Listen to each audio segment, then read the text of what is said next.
What's up, people? It's your girl Adeola. I'm so excited that Buhari's government launched pension fund for self-employed Nigerians. What?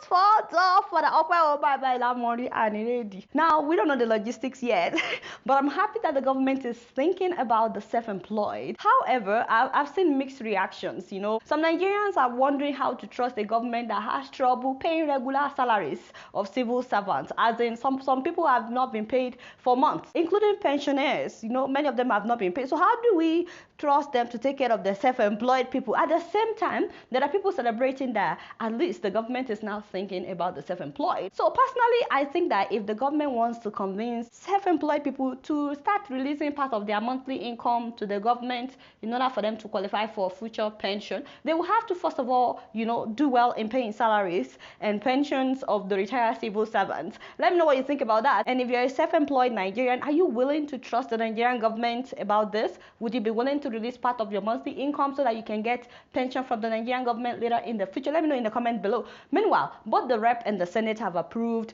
the new minimum wage of 30,000 naira. That is about $83 per month for Nigerians. I'm like, okay, it used to be 18,000 naira, which is about $50. So we thank the Lord. Now, this new increase is actually 27,000 naira for private sector employees and state government workers, while the federal government workers will be getting 30,000 naira. Now, the question is, should we celebrate this or not, considering how much our politicians earn? One senator alone gets 13.5 million naira every month as allowance alone, besides the salary of 720,000 naira, making it at least 14.2 million naira every month, about $40,000 that a senator takes home. Our governors are getting about 700,000 naira as salary every month, plus security vote of at least 200 million naira. Some of them get less than 200 million. Some of them get much more than 200 million naira. That is about $556,000 every month that our governors are taking home. Father, please just give me one moment, okay?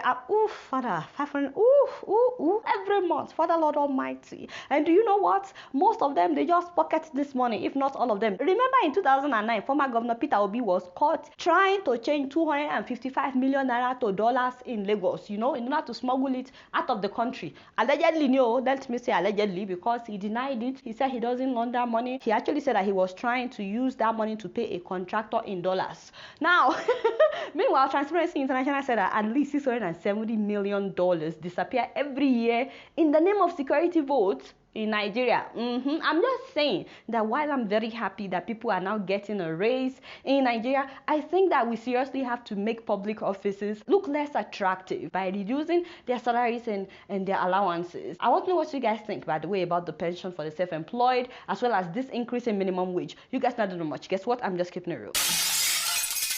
My shout out today goes to a Nigerian lady in Canada making us proud. Ladies and gentlemen, please give it up for 24-year-old Constance Amadi from Rivers State in Nigeria, the youngest of 3 children. Constance and her family have been through so much since her dad died suddenly 14 years ago. She was 10 years old at the time. You know how it is when family members lay claim on your father's properties, and there was nobody to fight for her mom because her mom is an orphan. This lady said to me that people go from grass to grace, but in my family, we went from grace to grass. I was like, oh my God, that's heartbreaking. She said that things became so hard for her family and it was as if all her dreams were gone. But she did so well in secondary school that she was selected as one of the recipients of the Rivers State Sustainable Development Scholarship under former Governor Amechi. So the organizers of this scholarship sent people to different countries. She was sent to Canada. You don't get to choose where you go, but she was sent to Canada. And of course, her mom and her 2 brothers were so happy for her until the stipend from the Nigerian government became irregular. By the time she was in her 2nd year of college, she told me that due to a change in government in her state, that they stopped the scholarship completely. And because the government had not been regular in paying their tuition anyways, they already had debt. So the school started expelling people. Her mom couldn't afford the tuition. Till today, she's still fighting to get her husband's properties 14 years after her husband died. Now, the only thing that saved Constance was the fact that she had A's in all her subjects during her 1st year of college. She had perfect GPA of 4.5 out of 4.5. So because of her grades, she was able to qualify for some scholarships. Not full scholarship, but she was able to get some scholarship from the school. But she still had to work. The good thing is she didn't have to drop out to work for one semester, go back to school for another semester, like so many of her friends had to do. You know, there were so many Nigerian students that were affected at the time. There were so many of them, and many of them were living in countries where they were not allowed to work off campus, so they had no choice. Many of them were expelled from their school because the Nigerian government stopped paying their tuition, and they had to go back home without a degree. But you know, not only did she sponsor herself through school by working as she was going to school, she graduated as the valedictorian. What, girl, I am so proud of her. Talk about overcoming challenges, standing tall and standing strong no matter what happens. Today, Constance is a nurse in Canada, and she's able to support her mom and also save towards going to med school. She wants to be a medical doctor, and you know, I thought I would share her story with you guys today, just in case someone out there is going through a tough time. You never know how strong you are, my people. You never know how strong you are, honestly, until being strong is the only thing you can be. I also like to give a huge shout out to her friend Christy Sogwe. She was the one who wrote me about Constance. She knew about her struggles, her success, and she's so proud of her friend, so much so that she wants others to know that if you don't give up, just like her friend, that great things are ahead of you. This lady sent me emails, she contacted me on Instagram, on Facebook, like everywhere, you know. That's a great friend. Thank you so much, Christy, for telling me about Constance. Congratulations, my sister. We're so proud of you. You guys might not know much. Guess what? I'm just keeping it real. Moving on to Mali, about 160 Fulani herders were killed in the village of Ogasagu by the Dagon hunters. Young, old, women, children, killed with guns and machetes. The village burnt down. It's heartbreaking. This crisis in Mali between the Dagon hunters and the Fulani herders has been going on for years over land and water. The Dagon also accused Fulanis of ties to jihadist group, while the Fulanis claim that the military is giving weapons to the Dagon hunters to attack them. There has been reports of Islamic militants attacking the military base while dressed as UN peacekeepers. I mean, this has been going on for a long time. As a matter of fact, last year, about 600 people died in the clashes between these two groups. Now, the chief of staff of Mali's armed forces has been fired. The UN is investigating what happened. I just don't know when we'll get it in Africa. I mean, too many lives have been lost to ethnic crisis in Africa, not just in Mali, but in Nigeria as well. It's so unfortunate that this happened again. 160 human beings. I can't even imagine what their family members are going through. May their souls rest in peace. You guys not know much. Guess what? I'm just keeping it real.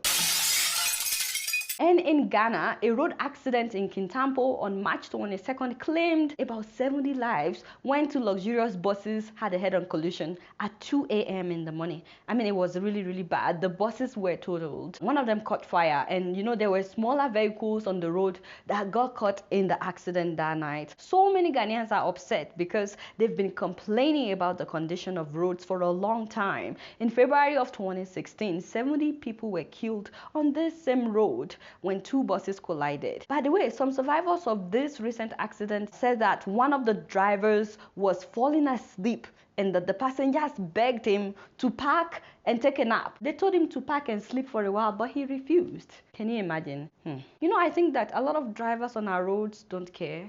And this is not peculiar to Ghana. Many of them just don't care. And also, we don't learn from experience, except when we are directly affected.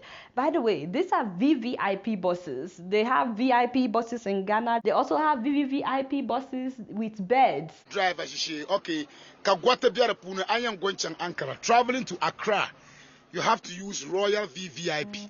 We have upstairs beds and downstairs beds. See? Very impressive, right? Now, while all that is good, it's also very important to have drivers that care about human lives. And also, it's important to have good roads. I can't even imagine what more than 70 families are going through right now, considering that this could have been prevented. Too many people have died on our roads. When are we going to implement policies that would ensure that drivers follow traffic rules? And also, when are we going to fix our roads? I mean, something has to be done. To those who lost their loved ones, please accept my condolences. May their souls rest in peace. You guys not know much. Guess what? I'm just keeping it real. So before I sign out, please make sure that you check out the solar book lamp made by a company called Ilos. I'm really excited because these are Nigerians and the product is great. I'm like, okay, I love the finishing as well. This is a rechargeable book lamp and they made it mainly because of students so that they could study at night when there is no light. I'm so excited because they sent me my own copy. It looks like a book, but voila, it's actually a lamp. You can't really see it because of the light, but yeah, it's actually a lamp, man. And you know, if I keep doing this, it will keep changing color.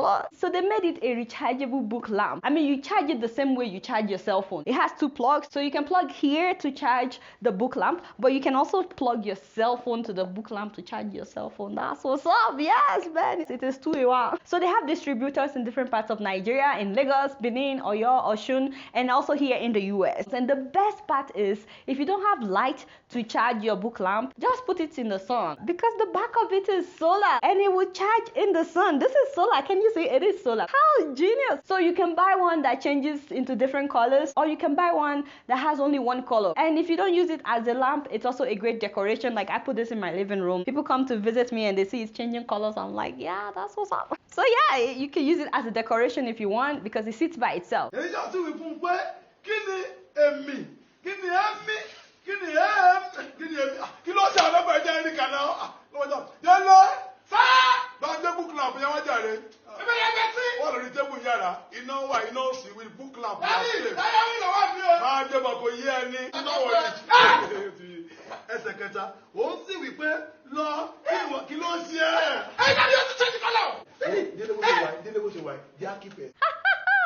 Thank you, Jerry, my brother. So check them out. Go on their website, go on their Facebook page. You can find their phone number, call them, make your own order. You can order from Nigeria, you can order from here in the US. And let's encourage them. These are Nigerians and they made a really good product. Okay, I'm really proud of what they're doing. You guys not know much. Guess what? I'm just keeping it real.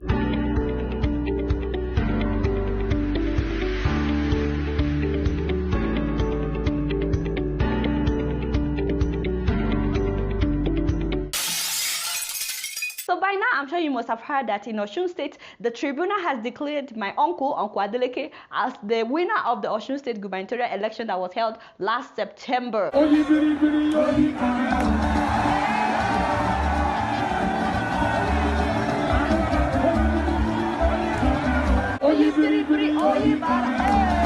Congratulations, Ojare, my father in the Lord. For one, I'm happy that there's still justice in Nigeria, because we all talked about it at that time that election has comma. So I'm happy to see that. However, I'm hearing that they will take the matter to the appeal court and then maybe the High Court. I don't know. But for now, Mr. Adeleke has been declared the winner of this election, and I want to know what you guys think about that. If you're from Osun State especially, I'd like to hear from you guys. You guys not know much. Guess what? I'm just keeping it real.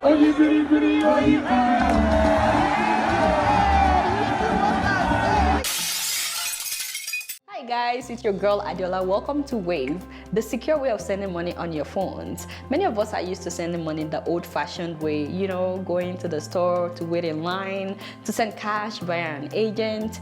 Wave takes all the hassle out of the process without sacrificing any of the security. Wave's top priority is keeping their users' personal data safe. They individually verify every new Wave account to make sure that your sensitive information and your finances are secure. I trust Wave to send my money. So do more than 100,000 others. But you know what? Go check it out for yourself so you know what I'm talking about. And don't forget to use my name Adeola as a promo code to get $5 when you sign up for the first time. Ha! Alright y'all, it's been real and I'm keeping it real right up in here. Don't forget to follow me on Facebook, Twitter, and Instagram. And if you're yet to subscribe to my YouTube channel, please make sure that you do that. So until next week, I'm gonna see you all later. Peace out.